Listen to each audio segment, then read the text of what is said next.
Welcome to Starfleet Boy. Audience, please attend carefully. There are lots of spoilers for Star Trek in general.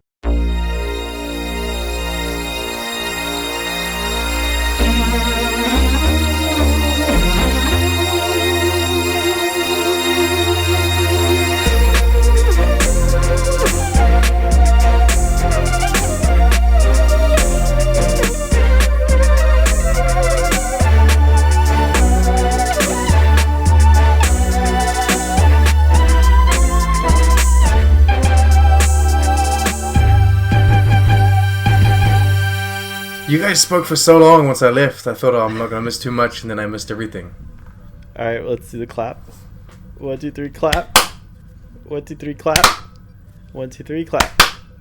Oh my gosh. That is the most synced of claps.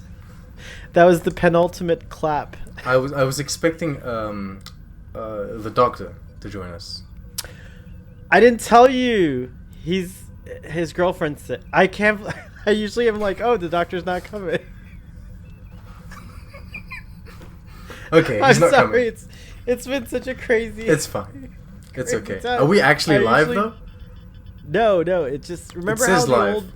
It says... Remember how the old YouTube used to... It's on a private... It's a private video. You, so you were live, but not really. That's what it should say. Not really live. So I won't get any live comments. Not this time, but we could do another live stream after to... if you have a topic you want to do. And we're back on the... I wasn't expecting that. On the penultimate episode of our TNG discussions ever. This is like the... Oh gosh, I forgot to mute all my notifications. Hold on. This is so professional. It's all... this is like a tradition on Starfleet Boy. All right. Notifications muted, and I gotta mute the computer notifications. It's always like a rough start. It's kind of like one of those old school cars that you have to kind of crank, to get working. It is. This is every episode of Starfleet Boy. You gotta crank it, and then it works. Look at this. Oh wow!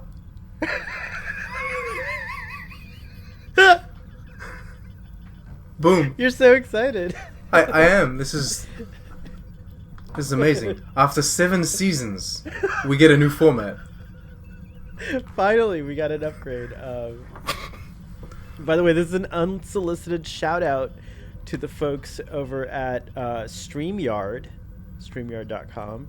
If you are a YouTuber and you're tired of editing stuff together and jumping through hoops with Skype and Zoom and everything else, and you loved the old Google Hangouts feature that was built into YouTube, which should come back someday, from what they say. Yeah, it's what we're told, but I don't know if I'll ever go back because I love StreamYards. It feels like I'm in total control. It's really nice. Anyways, we're back on another exciting episode of Starfleet Boy where we have a casual and informal conversation about Star Trek. I'm joined by the wonderful Trek on the Tube, Sean, and we're going to talk about the last episode before the finale of Star Trek The Next Generation ever. Pulling out my notes. I have notes. Preemptive strike. Boom. I'm glad you have the notes. All right, so do you want to do the last summary? Not the last one, but the penultimate summary? The penultimate summary? Yes. I guess I can do that. Yes. I guess I can do that. Yes. Why? Why is it a win? Every time someone says yes, you're like, yeah. Because it just feels so good because it means you're gonna set the tone of the show. And okay. I like that. I'm invested in the show. Yes. And now I can mute myself, which is great. Because if I want you to have the full stage, you can mute me now. Like when you've had enough. Silence. Put me in a small box in the corner, muted. Doesn't exist anymore. Indeed. This episode is how should I put this? I'll try and do a concise summary. All right, but there's a lot happening, so it's not as easy as some of those weaker. It's a full episode, let's say.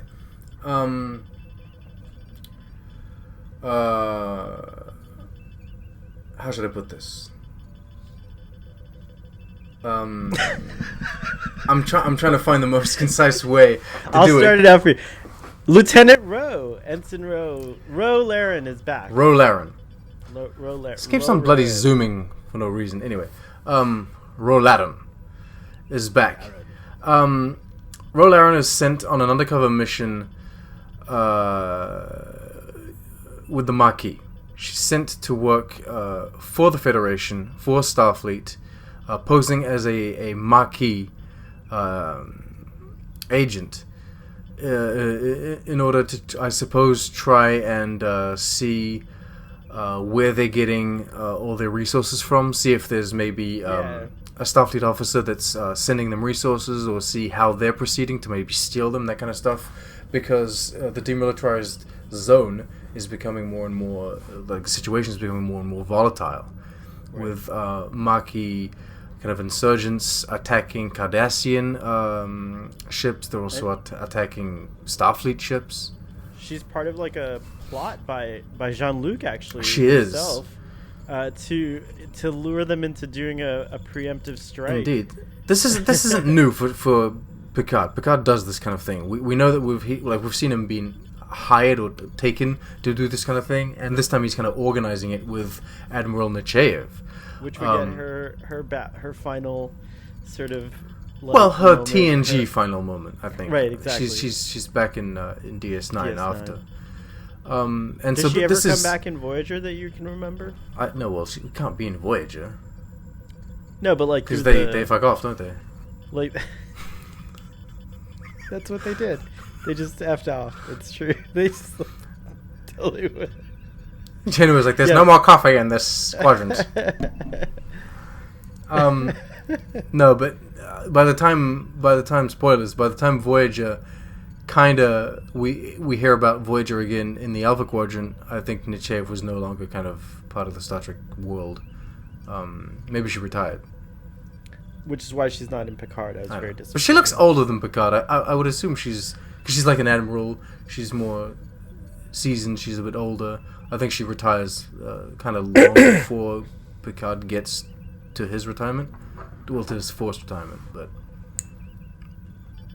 anyway, I guess that's true. That's I don't know. How could I continue on this episode? Anyway, there's the Maquis situation that's going on. In the demilitarized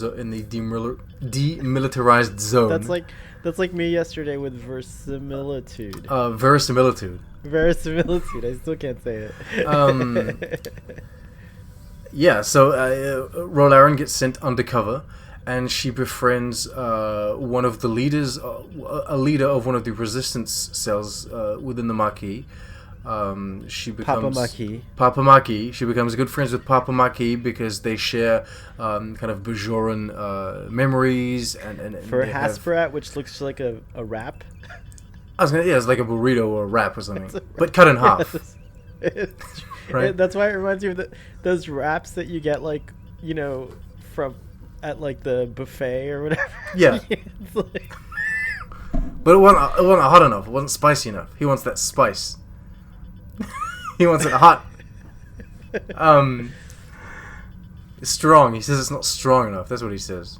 That's right. That's how he likes his Maquis too. He likes them strong. He does. Oh, jeez. This is the best summary you've ever. Anyway, your this is the least concise of summaries. The episode is all over the place. Anyway, Ro Laren is working for Starfleet, so she's got these back and forth. She keeps on rendezvousing with Picard, sometimes on the Enterprise, sometimes I think on a station at some point, and she's like pretending to be his lover or like a prostitute, from what I gather, because he throws that shade at some point. He stands up, throws a couple coins, and says, it's too expensive for me. He walks off. And then at the end of the episode, the big kind of surprise, I guess, how does that work in the Federation? Like prostitution? Yeah, is there even prostitution in the Federation? I don't know. That's a curious question. Anyways, Is it illegal? Carry on. I'm curious to know what your opinions about prostitution are. I will finish. The summary is the end of the summary. The end of the. That's the question you have: is what is my opinion on prostitution? This episode has so much going on, but that's the okay. I'll give you my opinion. The end of the summary is that Rolaren befriends not only the people she's kind of affiliated with within the Maquis, and she's kind of also she feels the cause, right? And so right. she kind of explains that to Riker that she hasn't belonged to this. She hasn't felt like she's belonged to a place and to a people in a long time, and so that's kind of rude. But anyway, yeah, it is. But I mean, I can see that. They go out of their way to help her, to accommodate her, and really try to feel at home. But she, it's because she says it to Riker specifically that you kind of feel that way, and because she betrays Picard in that mission that you kind of feel that way. I guess if she asked her several times if she could carry out the mission, and she keeps insisting that she can. Yeah, so that was really disappointing. She pulls a Brian from Fast and Furious. You don't get that reference. I don't. I mean, I saw the first Fast and the Furious movie that's it. A million years ago, but I don't remember anything about it. So she pulls a Keanu Reeves from what's it called with Patrick Swayze? Point Break. She pulls a Point Break. I also haven't seen that movie in over 10 years. Maybe 20. Isn't it an old movie? It's an old movie. She definitely has a change of heart after Papa Maquis dies, and she decides to follow his last request, his dying breath. He says he wants her to be the new leader. Papa Maquis. She's Mama Maquis. So yeah, essentially she stuffs up the Starfleet plan to capture and castrate the Maquis, and she saves the Maquis. They bought the Maquis plan, and they leave, and she basically says her goodbye not only to the show, but also to Starfleet and to the Federation, and she's found her new home. My cat's staring at something. I thought you were looking at because there's the live 11 minutes up there. I thought you were trying to look at. I like that there's a counter up there. I wonder if that'll show up on the final. I got edit. no clue. I'm not sure. I can go check the text trick video out, see if it's there. No. Let's not. We don't. Come on, we got to be pro. #SoPro. We got to bring that back. Great summary. I think that I really like this episode, but what's disappointing now in retrospect is that nothing happens with Rolaren. This is it. I agree. I don't think, even though she ended up not being the Kira character that they were hoping that she would be. I think that we definitely, especially since the Maquis are such a big part of Deep Space Nine's first few seasons, right? They seem to pop up a lot, and actually they can with what's his name, his nemesis, Eddington, right? Yeah, exactly. So I think it would have been interesting if Ro would have been that character. Yeah.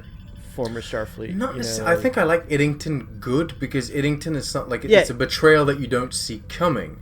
But I think that Rolaren could have been an interesting part of this, and I would even say that it would have been cool to see B'Elanna in those early seasons of Deep Space Nine. It would have been cool to have a recurring cell of Maquis, and all of a sudden, one of them, B'Elanna, finds herself on Voyager, and we would have seen more the story of Rolaren kind of it's weird because this is the beginning of a story.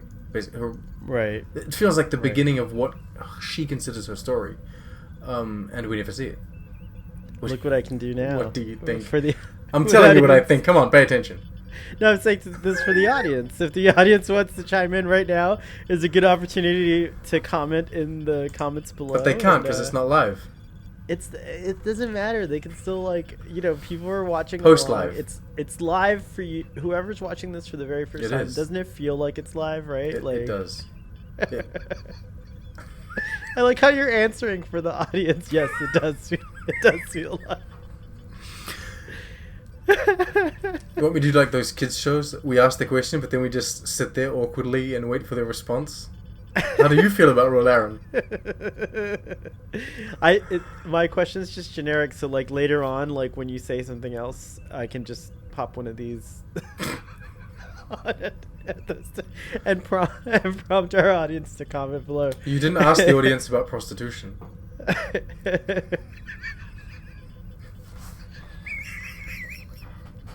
This is the "What do you think about prostitution" segment of the show. I think that it is, and I think the most appropriate word today is sex workers or sex work. I think is how we're supposed to refer to I didn't know. I didn't know there was a politically correct term. Is that it? I don't know if it's.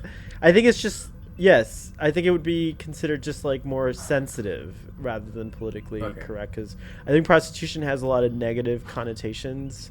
But well, in my opinion, prostitution doesn't only apply to sex working. Like prostitution could apply to, like, how should I put this?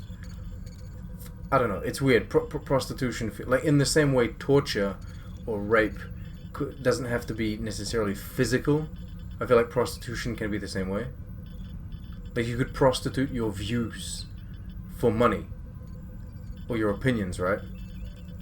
Are you saying because I'm all Flash in Star Trek Picard? No, because you openly support Star Trek Picard and you believe in its strength. But but if you for example hated Star Trek Picard but you were sporting that gear just to get paid, that could be prostitution, right? Yeah, I get what you're saying 100%, but I think we're clearly focused on, because of the prompt from this episode, the sex work aspect of it. So I think sex work is a old industry. It's often joked that prostitution is the oldest profession, right? And I certainly think it is. I do think that sex work is going to disappear in the next 50 to 100 years. Oh, really? I think that, yes. I think right now it's considered a necessary evil of society, right? Like we all, male, female, or non-binary, we all have the urge. Pon farr hits once every 7 years, and you think we'll be able to replace the need, but with like robotics, synthetics? I think synthetics that are not AI, just purely Utopia Phoenicia.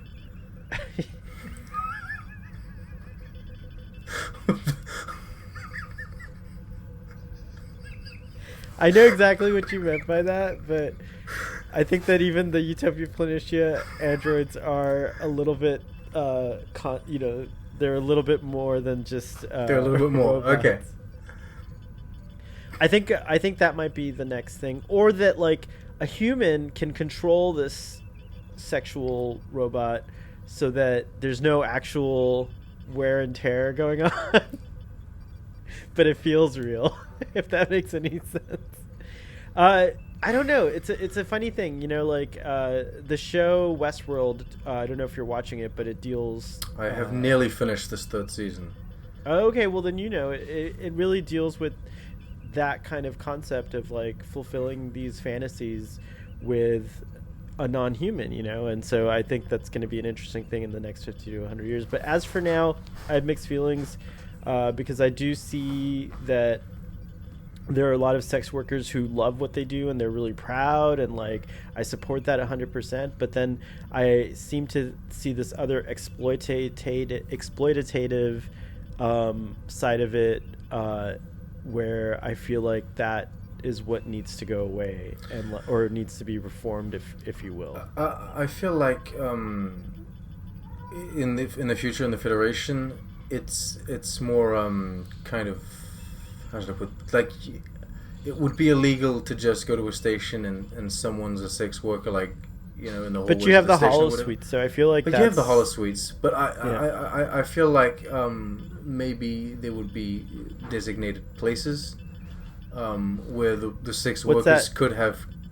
They call them maison close in France. I don't know how. No, but what's it called brothels, here? Maybe? Clouds, not Cloud City. Oh, Free Cloud. Free Cloud. That's where it all happens.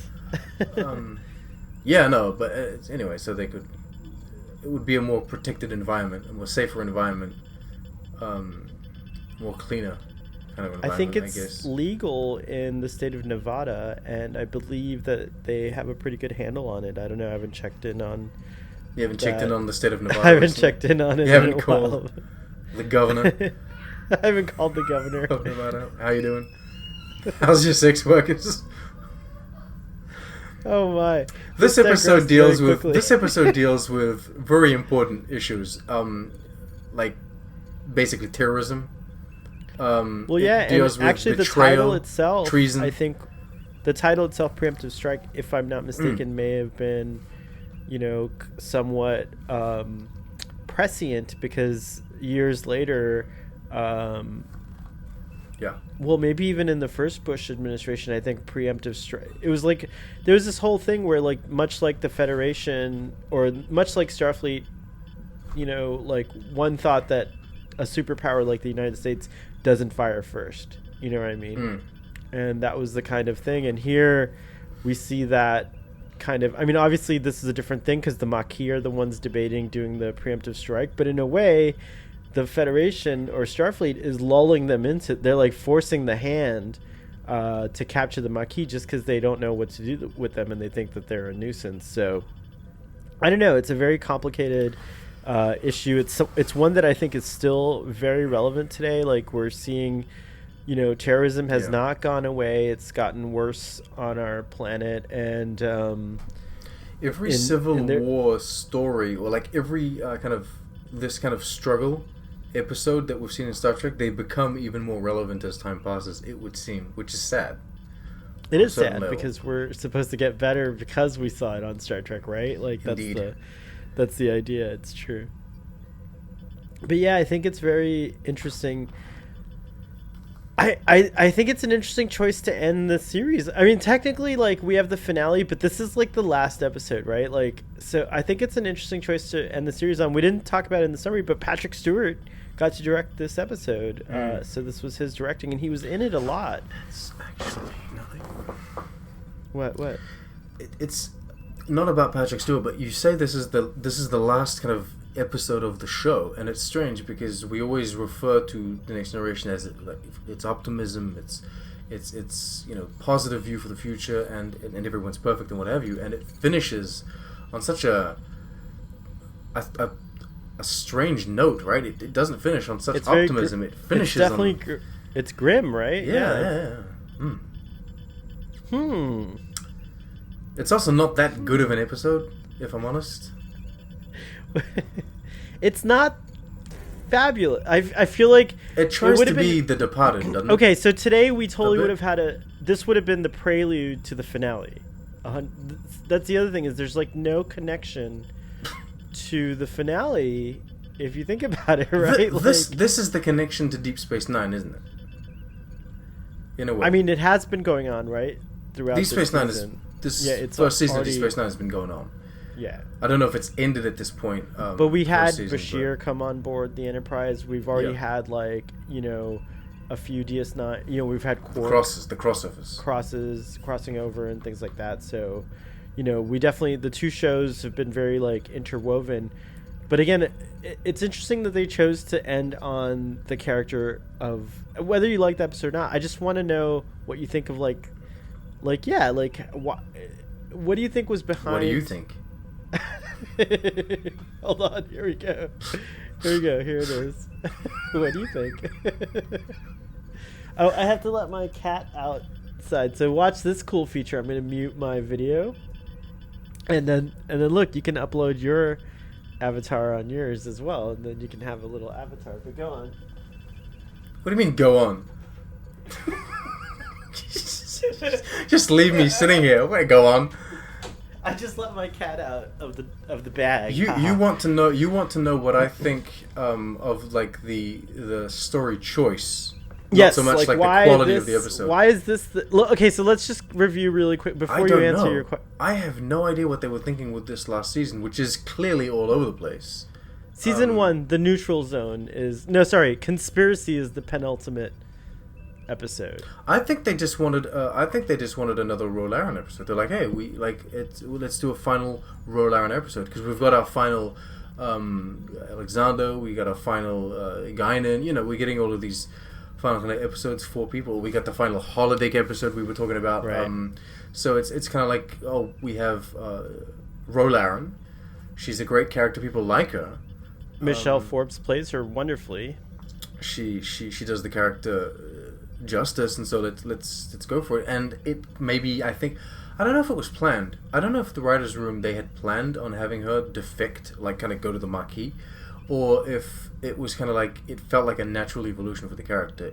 I will say that it does feel like a natural evolution. What doesn't feel natural is that Papa Maquis wants her to take his place immediately.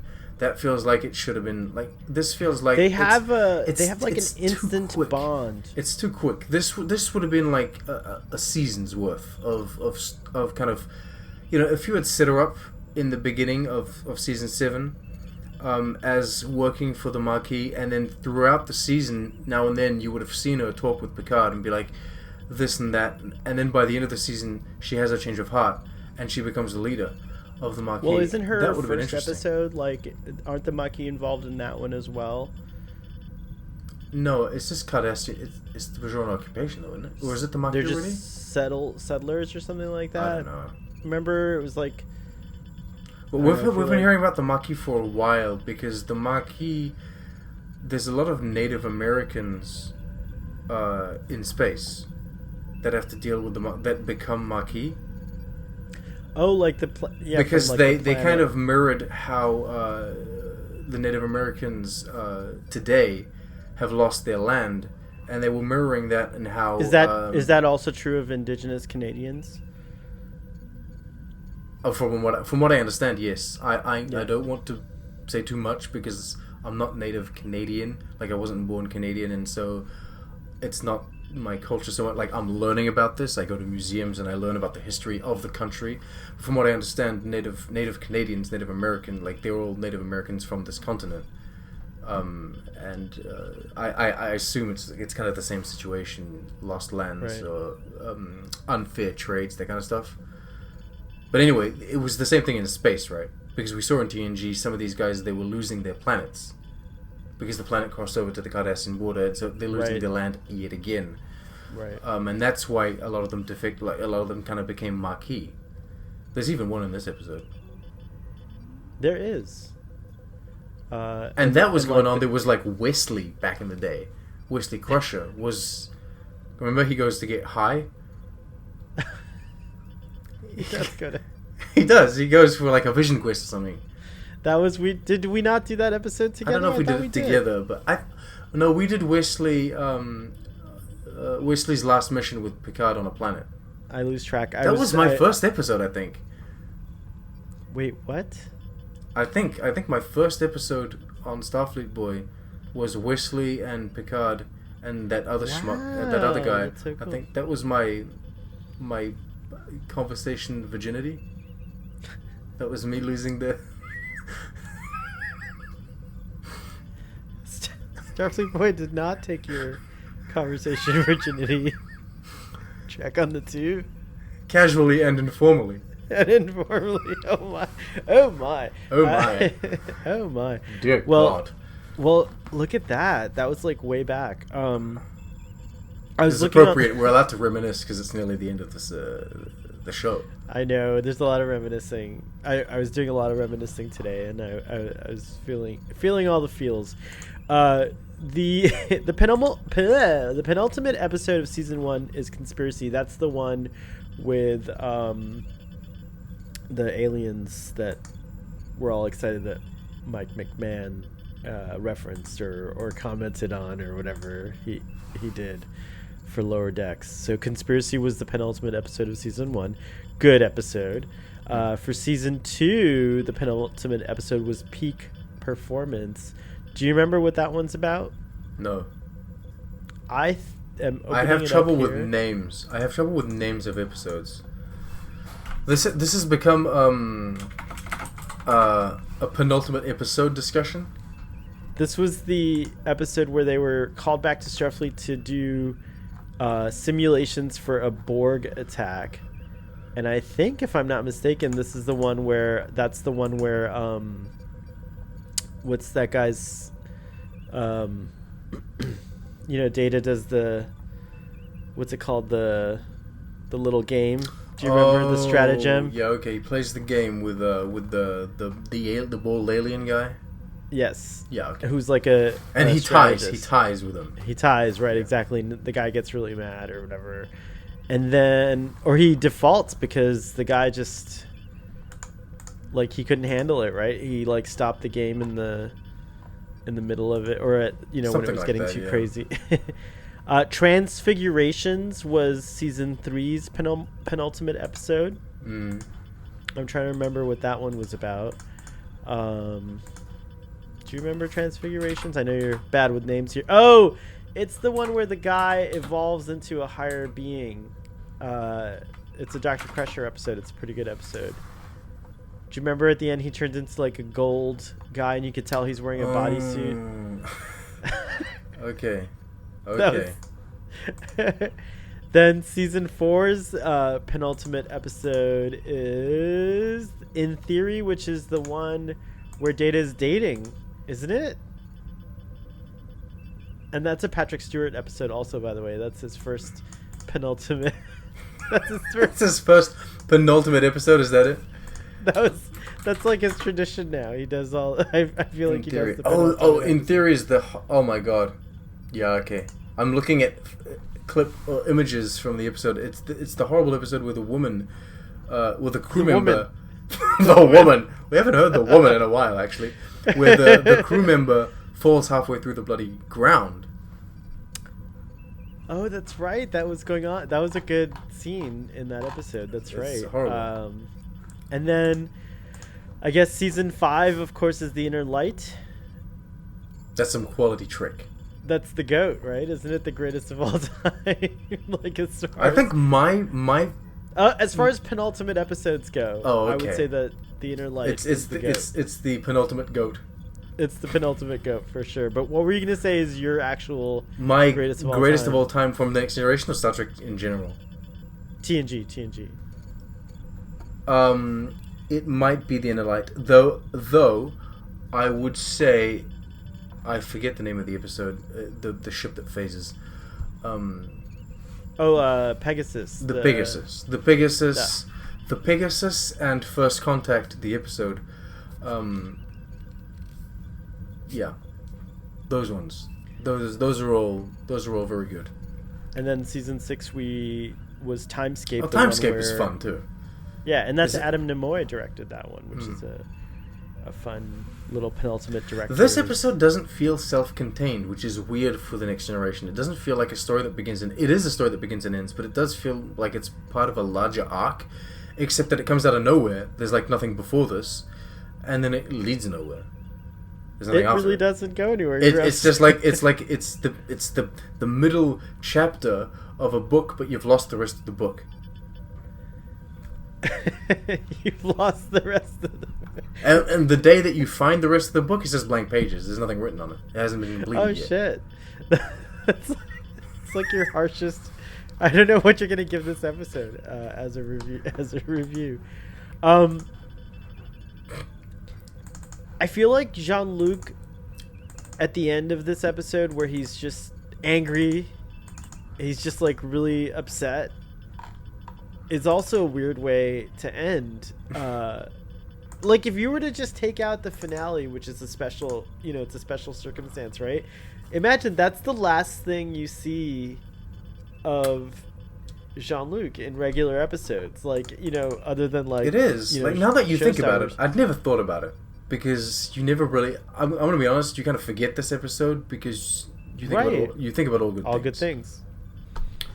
But yeah, now if you look at it that way, like, without the All Good Things big event, basically the final movie, in a way, to this show, you've got this very strange kind of downer episode. It's like, do you think this is kind of like, maybe in a way it's like appropriate that the final episode is very capsulated and self-contained and episodic, but also, like, it's like what TNG kind of represents. It's like those episodic episodes, but that have like larger meanings. If you've seen the whole thing, there are like little connection or connective tissue, as you like to put it, throughout the thing. So like in a way, this episode exemplifies all those things in one episode. I feel like this connects so much more to Deep Space Nine. I know that you get the Picard and Rogue relationship. You've got the Riker and Rogue relationship, and those kind of things. But it does connect more to Deep Space Nine's story in general. It's a weird one. You tweeted earlier that you love Cardassians. Was that inspired by your rewatch of this episode? Yes, it was. It's just like every time you kind of forget about Cardassians when you're watching Voyager. We're watching Enterprise at the moment, so they're nowhere to be seen, right? Well, Voyager kind of a little bit, right? And then when you like this isn't the Cardassian with the mustache, right? The first guy that we saw. This. Well, no, but even Cardassians from the get-go, we commented that when they were introduced on TNG, they were pretty. They were a formidable. Aesthetically, they had variances, the masks or whatever. But no, I mean, like in general, they were a very formidable opponent for the Federation. They were like not just a two-dimensional villain. They had like a little bit more depth to them. Well, they seem more like people. They're not made to be just villains. It's just it so happens that we don't agree with the way they proceed, right? Right. But they are like they seem like a more realistic people or approach, kind of like how the Romulans are, I guess, as a villain, rather than how the Ferengi were first presented. But yeah, no, I was hyped to see the Cardassians come back, and every time I see them on screen, every time I see the Cardassians pop up on screen, I'm reminded of how much I love them and why. Because they're so eloquent and, I don't know. Who's your favorite? Is Garrick your favorite Cardassian character? Or who's your favorite? I think so. I think that Garrick is my favorite Cardassian. Though I will say something maybe controversial. I think that Garrick unfairly gets way more screen time than other Cardassians. Like, how should I put this? If every Cardassian that we've ever been, like every character that we've seen had as much screen time as Garrick, I don't think Garrick would remain my favorite. It's because he got so much screen time that we were able to really see all the nuances of the character. I see what you're saying. But there are other Cardassian characters. But like isn't even that the this, same, even like, what with is Quark, his name? basically? Ivek? Yeah, Gulivek. Oh, in this episode, Gulivek. And he's in DS9 too. Yeah. But if he had so much more screen time, if he had as much screen time as Garrick, then maybe he would be much more interesting. Right? Whoa! I forgot to mute my mic. That's preposterous. No, I do think Ivek gets an interesting. It's interesting that Ivek gets that moment in the other Cardassian episode. I can't remember the title, but where he's like, "Oh, it's the Native American episode." Where he isn't that Gulivek in that one, or is that Damar? I forget. I think it's Gulivek, but he has that. See, Damar is very interesting as a character as well. Yeah, I think he gets that moment though in that episode, Wesley's last episode, where he makes the decision not to attack and to beam his people out because he remembers that 2 of his 3 sons died in the previous war, and so there's like a hint at a heart. So I do have a legitimate question here. All your other questions were illegitimate until now. Well, we were talking about sex workers. This is different. I have a question about the Maquis and their cause, right? So people live on a planet A, and there's a treaty. There's the Federation citizens live on planet A. Cardassian citizens live on planet B. There's a treaty that's signed that ends a war. And it just so happens that in this treaty, the borders have changed, and the frontier has changed, and so Planet B, where the Cardassian citizens were on, is now part of the Federation. Is within the Federation border, and then Planet A is now part of the Cardassian Empire. The Maquis are just Federation citizens that are like, no, we're going to stay on our planet. We're not going to leave. We don't care about your treaty. Your treaty was signed. I suppose the argument is... What's going on here? Oh, sorry, that was a mistake. Hold on. I suppose the argument is the treaty was signed by bureaucrats that don't necessarily understand or live our situation. We're going to stay on this planet. And then the Maquis cells kind of form and they start attacking the Cardassians that want to make them leave and what have you.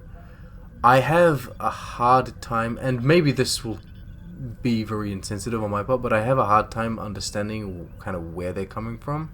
Like, I understand where they're coming from, but I have a hard time getting behind their cause. I'm like, get your stuff.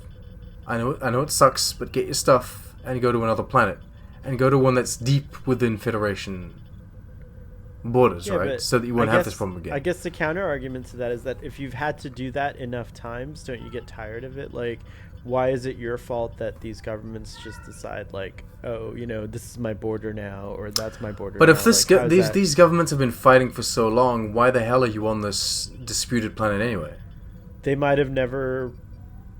There's so many reasons, right? Like that we could talk about, but I think ultimately, I think this is a Starfleet question. can move you. Like if you were to reach out as a people from this planet and say, Starfleet, we can't leave because we don't have the resources. Will you take us somewhere else? They would do that. Starfleet does this.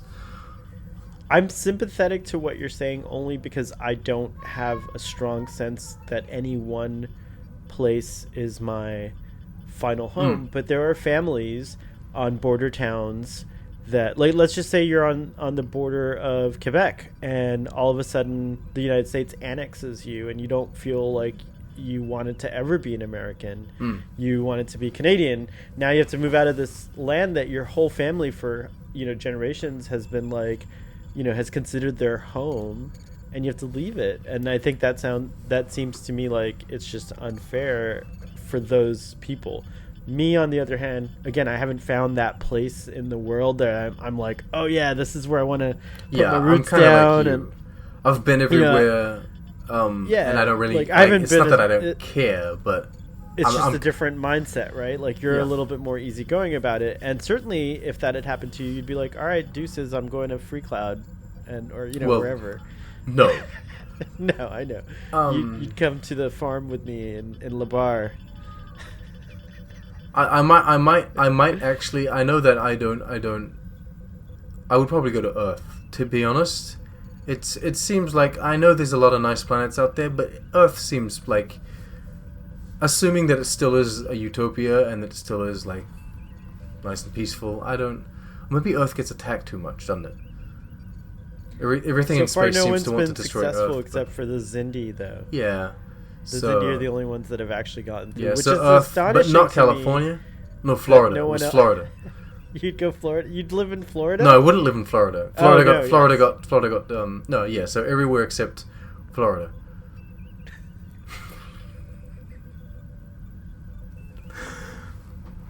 Lots of French Canadians come down to Florida to vacation. I know. I can't wait to be a French Canadian that vacations in Florida. These people have. Well, you're talking. Okay, so this is a kind of a wealthy. No, but a lot of people go to Disney World. Oh no, in general, do, but you got a lot of French Canadians that so Quebecers, right? Once they're kind of on the wealthier side of the scale, they have their houses here in Quebec, but they also have homes. Florida homes, and during the winter when it's all shit here, they leave and they go to Florida. I can't wait to be that kind of Quebec. I'll be like, nah, fuck the snow. Then we'll do these live together. And I'll come down to, oh yeah. Let's check out what Memory Alpha said. I like to. No. This is the penultimate time we're looking at Memory Alpha. The penultimate time we're looking at Memory Alpha. That's not true. We're looking at Memory Alpha all the time for the original series discussions. Look at this. Look at what we can do now. Wow. Or I can go like this. Oh wow! You can just hide me completely. Hide us both completely. So the original title of the episode was The Good Fight, but it was felt that this title was too similar to All Good Things. I agree. Didn't CBS so there was no produce a show called The Good Fight after? What's that? Well, doesn't CBS currently have The Good Fight as a show running? As a spin-off? Is that true, or is that The Good The Good Doctor is something else, but there's The Good Wife, which now has a spin-off called The Good Fight. Look at this. Look at what I can do. I'm gone. You've replaced me with words.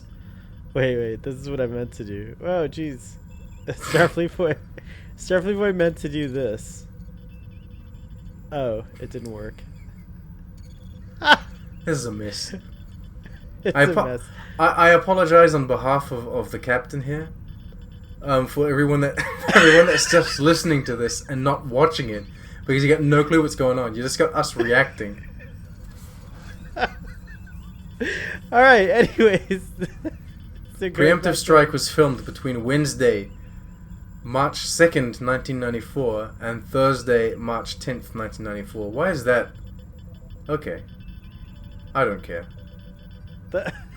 You don't care that it only took them... It only took 8 days to film. That's pretty cool. That is pretty I'll say cool, that. Yeah.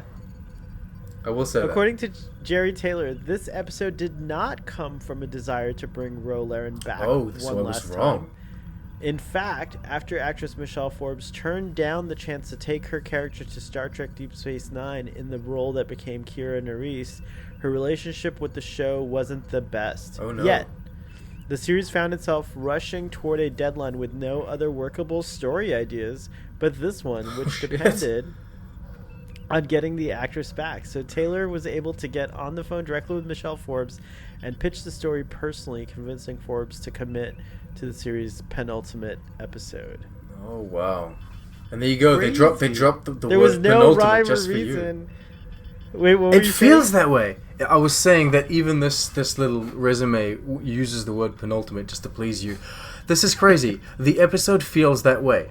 The episode feels the way you just described it. It does feel kind of rushed thrown together, and you don't really know why this episode was placed here. And so it really is just because they had this story and that's what they had. And it's like, we gotta do it. I'm gonna say something because I've seen this discussion go on online for a while. Like, people talk about this. Kira Nerys, and if Ro Laren had been in Deep Space Nine, I think that Ro Laren... A lot of people say... I've seen people say that it would have been the same thing had it been Ro Laren or Kira Nerys in Deep Space Nine. I disagree. Ro Laren had already had quite a story with Starfleet and what have you, whereas Kira Nerys was fresh, right? She was fresh out of the resistance cells, and yeah, I think that it was a good choice to not bring Ro Laren in as a main in Deep Space Nine. But like we said earlier, it would have been cool to see her pop up now and then. Once in a while, it's true. So it says here in the continuity section that this is the only episode directed by Patrick Stewart not to feature Data in a prominent role, and we didn't even think about that in our discussion. But that's is he even true. in this episode? He is. He's just on the controls all the time with Jean-Luc like standing over him. Remember, he like modulates the shields. He he's like I didn't even consult my notes this time. What do I have? While you do that, I'll say that, like Patrick Stewart here, Avery Brooks also directed the penultimate episode of his series, Star Trek Deep Space Nine. He directed the Dogs of War. I didn't know that. Do you know? I guess it's not a fact here, so it might not have been the case, but it would have been cool if Kate Mulgrew had also directed the penultimate episode of her series. Did Kate Mulgrew get into directing though? I'm unaware. I don't know. That's a good question. I know that a lot of the Voyager cast got into directing, and they directed quite a few episodes of Enterprise. Oh, really? Yeah, Roxanne Dawson. You know, they yeah, but according to IMDb, let's see what it says about. I've written down that they're very civilized criminals. These Maquis. They're always very well spoken, and they don't really get mad. True. And I said that I've written swearing would make sense in this context. So here we go. The big debate about Picard is there too much swearing, or is it done by the correct people in the correct context? I feel like the Maquis would be people that would swear. Right? Why? Because they are Federation citizens, but they're not necessarily Starfleet. They're not trained in like a military or orderly fashion. I agree that I think cursing in Starfleet is very unusual. Like, I think that's and I think 100% like the protocol. Just it doesn't make sense because there is a protocol. Yeah, you wouldn't, if you were Maquis, you wouldn't say, oh, the darn Cardassians. No, you'd be like the fucking Cardis, right? Yeah. Well, you feel like O'Brien wants to say that all the time. Even though he never curses, you almost feel like O'Brien is cursing just because of the way he delivers his lines sometimes with such, like, passion or whatever. Punch. That's interesting that you say that. I think that there's like this whole swearing debate like makes me so because I personally don't. I could give a rat's ass, so to speak, about the, about the A swearing. Cardassian vole's ass. Was it a vole or a bowl? A vole's ass. I could give a vole's ass about the swearing, but on the other hand, I think what people are really protesting against is that like up until very recently, or I guess you could just draw the line at Star Trek Discovery, Star Trek was family friendly. So you could watch it with your family if you wanted to. Not that everyone wanted to watch Star Trek, but you know, you could watch it with a younger audience, like a 10-year-old and 11-year-old. I would argue that Enterprise that's moved up to I would say like 15-year-olds, like with Discovery and Picard. I would argue that it's the same thing for Enterprise. Oh really? You think I would argue. Well, because of all the sexiness, right? Like all there's a lot of sexiness. There's a lot of nudity. There's no hard like the big C language word or the big F word, but there's a lot of dammits and shits and you know. There's shits in Enterprise. Yeah, there's yeah. Oh, I didn't know. I didn't realize. I There's guess I have to there's really a lot of there's a lot of bullshits. There's a lot of. Oh. I think Enterprise is well. It's supposed to be rough around the edges, right? It's humans that are kind of new to this, and they're closer to us. Federation. Yeah, humans. You're right. Yeah. So it makes sense, and also the tone of the show is a lot darker. There's more torture going on. There's more kind of roughing up, roughhousing. I think ultimately, like, what cursing can do is it can date the episodes, but they stick to the main ones that have been around for like hundreds of years. Yeah. You know, like it's not so much the cursing that dates it. I really think that it's the way that people in Picard and it's the very casual and informal and very 21st century way that they speak in Picard and Discovery that will ultimately date those shows. That being said, every Star Trek show has a singular thing that dates them, which is very strange. They're like the time capsules for for when they were created, right? Like every the Star Trek wardrobes. The wardrobes in TNG, right? Exactly it dates the show very much. To the 90s. The motion picture, like you can feel, you know, that the wardrobe in the motion picture dates it as well. It's true. The appearance of Nechayev and Ivek was intended to add continuity to the developing Maquis arc, as you had pointed out. Likewise, the use of Klingons, Vulcans, and Native Americans as village extras was a subtle setup for the cast of Star Trek Voyager. Which I love how they write Klingons, Vulcans, and Native Americans. Like at this point, Native Americans have become basically their own species out in space. Which honestly is an interesting concept. Like it would be like some of them leave and then it's been like 200, 300 years they've been on a planet, right? You become your own thing at that point. No, it's totally true. The lieutenant commander of whom Ro Laren refers to as her instructor at Starfleet Advanced Tactical Training, who joined the Maquis, was intended by the producers as a reference to Chakotay. Oh wow. Of Star Trek Voyager. This suggestion is included in Ro's biography at StarTrek.com. That intention was contradicted in Voyager, however, in the flesh, where Chakotay states that he resigned his commission and on March 3rd. Okay. So, interesting. As part of the plan to lure the Maquis in with fears of a biogenic weapon, Ro mentions that one of the items being transported to the disputed area is biomimetic gel, also Voyager.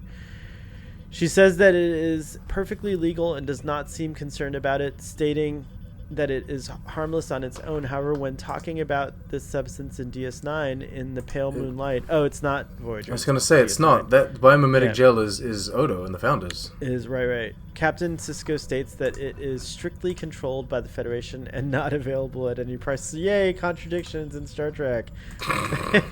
Yay. This episode marks the 5th and last time Riker participates in an undercover assignment in the series. And like in the Who Watches the Watchers first contract and frame of mind, the mission does not end well for him. That's so sad. Riker's also seen going undercover on the planet Barkon 4 when he and Dr. Crusher are searching for data in the episode Thine Own Self. That was this season, so yeah. And then lastly, this episode includes the only time Ro is ever addressed by her given name, which is said when Picard meets her undercover when he says Laren. Laren. Laren. You're not going to read all Anyways, that, are you? that was all the Memory Alpha. I was going to say the sits and the yummies. props. Yeah, it's interesting that it turns out the episode is kind of like how we described it. Just I know we have to do this at this point. This is what we've got.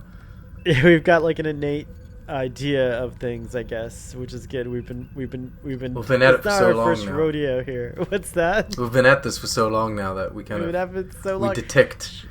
we detect the BS. I think I think it's time, Sean, to do you have anything else in your notes that you want to share? I don't know. Do I have anything in my notes? No. That's it. Got anything coming up? I say it's a shame they attack the flagship in my notes. And I kind of remember why I wrote that down. It's because they attack, like, Rolaren wants to attack the Enterprise to steal the stuff because she knows that Picard will kind of let her do it. Which happens, right? Yeah, but I say it's a shame because it wouldn't make like if I were the leader of the Maquis and my new recruit says, "Hey, let's attack the flagship of the Federation," I would kind of be like, "No, that doesn't feel like an." The one Maquis person, she says like the Enterprise is a fortress, but I mean like it's been infiltrated so many times that like I think it just has a reputation of being a fortress, but it's actually very easy to get on get on the Enterprise. Okay, it's really easy to steal. It's really so on the underground. It's kind of like a common thing. Like everyone knows it. It's just we don't even bother stealing it. It sucks. I like the Maquis Raider design. I've always liked it. It's a pretty cool. Really? Yeah, it kind of looks like origami. If that makes. Do you have it? I think I have it. Wait a minute. Wait, sir.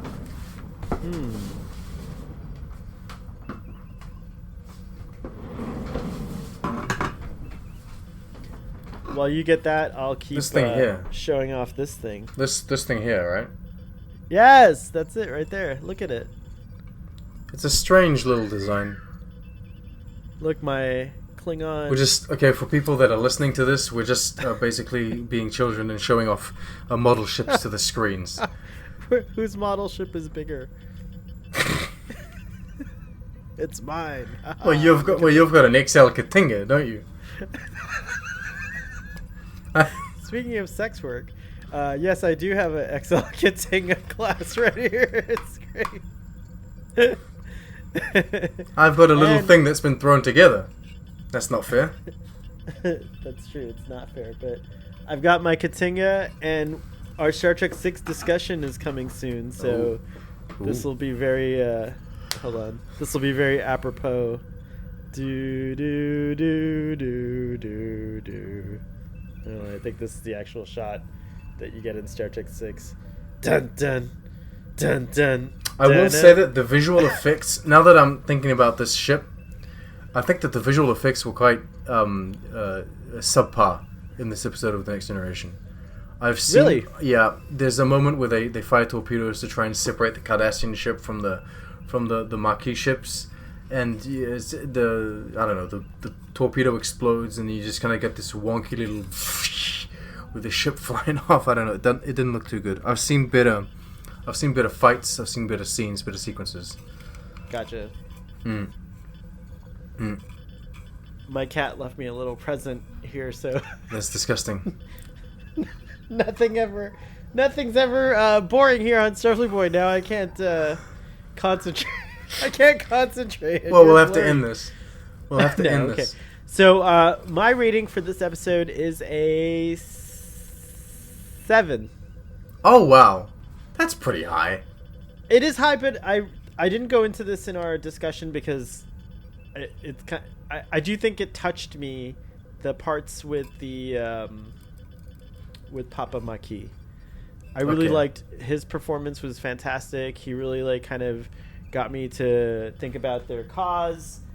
And he was very convincing as Papa Maki, this like old fighter that just wants to, finally that he's just tired of it and he just doesn't want to like he's so like they make it feel like the Maquis have been going like it's an organization that's been going on for like 80 years or something. It's a fight it's not true though. This is a recent the impression conflict. I get though is that he's been a fighter for other causes, like he just fights.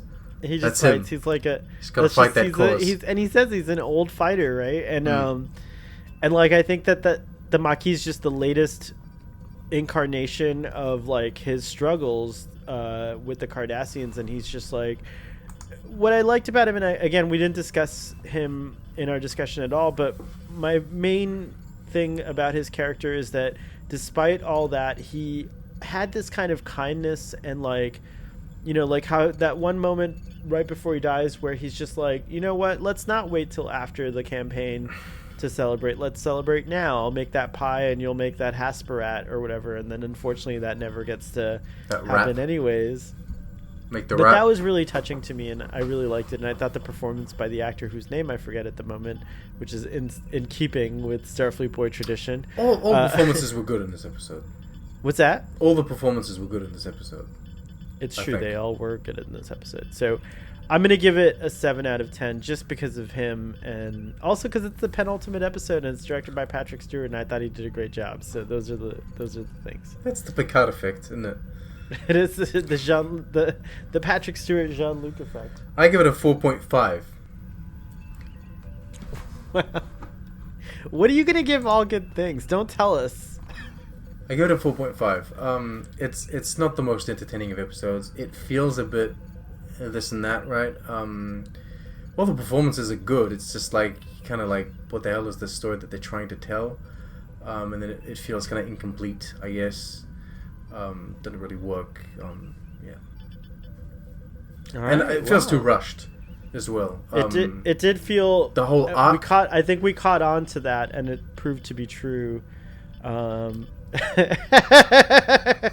It's so great. These like little messages that we can put on the screen. Oh, wait a minute. I gotta do this right. I gotta do this right. Audience, don't forget to check out Trek on the Tube channel. Speaking of the channel, what's going on the channel? You just I just dropped a news video, which like, Anson Mount liked the idea, and that's why you did it, right? Yeah. I was gonna. I don't know. So many people are quicker to the news than me now on this platform. I feel kind of like I'm intruding, basically. Like Dan Gunther was first on the scene, according to a tweet that I saw. But they don't apparently follow Jesse Gender, which was their first in my feed. In my feed, anyway. But no, there's like a million YouTube channels posted there. I saw that video by Jesse. It was very cool, by the way. Strange New Worlds. I loved it. Yeah. Well, there you go. See, you don't even need. So you have a Strange New Worlds video. I haven't seen it yet, so I'm looking forward to checking that out. Well, I have that out. Excellent.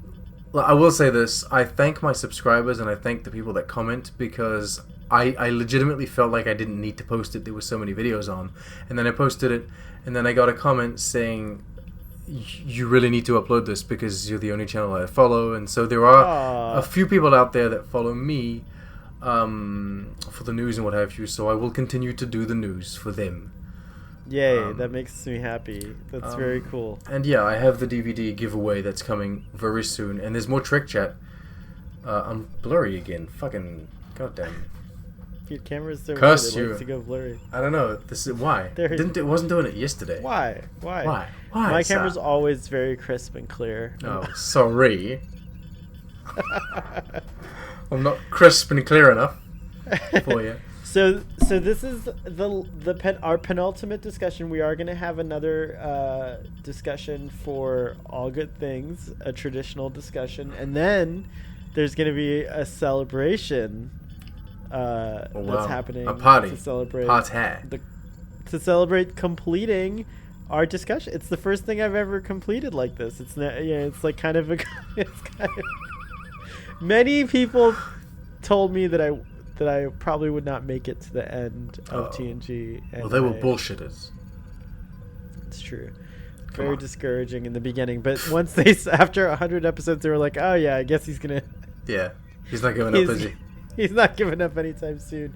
And on that note, that's because of the encouragement also of subscribers to this channel and listeners and viewers and friends. And so you know what you know what you can tell them, those people, those haters. Not only have you made it to the end of the Next Generation discussion, but while that was going on, you also did the Picard discussions, and the Discovery discussions, and the short treks, and you're editing Trek Chat. You're gonna damn. So look at that. Look at that. You're doing so much more. There you go. Well, that was very touching, Sean. And I want to thank you especially because here we are. Here we are at the end. You don't need, I need to thank you. You made me the discussion person that I have become. Like Picard says to Roland, this isn't about me. This is about you and your career on Starfleet, boy. And you're doing a good job. No, you've been wonderful. I'm honored that you like doing this, so it just makes me happy. And that goes for all the folks that guest star, including Trek Prize, the Doctor, and so many others who have graced the presence of this show. So audience, thank you. Please subscribe if you want to see more. Again, after we are finished with our TNG discussions, we are moving on to the original series, which is very exciting because I haven't seen that in a long time. So it'll be like eye-opening. I'm going to put you on the spot. Yeah. I'm going to ask you, in what order are you going to be doing the original series episode like discussions? Well, I was planning on doing it in release order because I think that's the right way to do it. I do too. Okay. That is my opinion. Right. Well, technically, there's no right way, but I feel like it's the right. My opinion is that it's the right way. It might not be the right opinion, but that's how I'm doing because that's how the public saw them. Right. That's how they appeared on screen. So that's how. Right. Exactly. All I can say is that that is convenient for me because I'm doing my reviews in that order. Oh, fantastic. Which means if we we might sync up some discussions and reviews, and that can work for me. So. I really love that. That's very cool. It's also neat to do that because we kind of do that with Discovery and Picard, but I think it'll be neat now to do this show that's already ended, decades ago. Decades ago. many decades ago. So, all right. So, audience, thanks for tuning in. I hope this new format is cool and that you enjoyed it as much as I did. And we'll see you next time. What did you think? What did you think? Let us know in the comments below. All right. We'll see you next time. Live long and prosper.